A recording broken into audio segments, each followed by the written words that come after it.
দর্শক, রাজধানীর মানিক মিয়া এভিনিউ থেকে টিসিবির পণ্য বিক্রি নিয়ে আরো জানাতে যোগ দিচ্ছেন সিনিয়র রিপোর্টার মাশরাক রাহাত। রাহাত, আপনি তো বেশ কয়েকটি জায়গায় গিয়েছেন, সবাই কি প্রয়োজনীয় পণ্য সঠিকভাবে পাচ্ছে?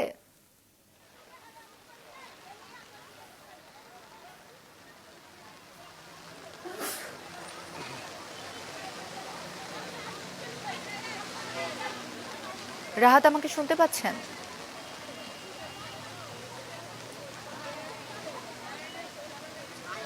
রাহাত, আপনি বলেন।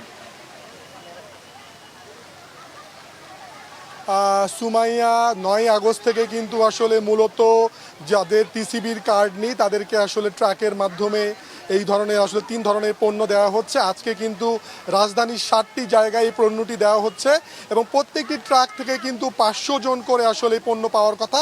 আমি সকাল থেকে রাজধানীর ৬টি আসলে স্থানে ঘুরে যেটি দেখেছি, কোনো স্থানেই কিন্তু আসলে তেমন ভিড় ছিল না এবং এখনও কিন্তু তেমন ভিড় নেই।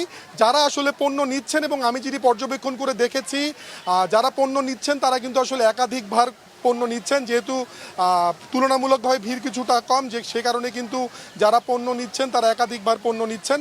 এই অভিযোগটা কিন্তু যারা লাইনে দাঁড়িয়েছেন বা পরবর্তীতে যারা লাইনে দাঁড়াচ্ছেন তারা কিন্তু এই অভিযোগটি করেছেন। এছাড়া আসলে সবাই পণ্য পাচ্ছেন, বড় কোনো ধরনের অভিযোগ কিন্তু আজকে পাওয়া যাচ্ছে না।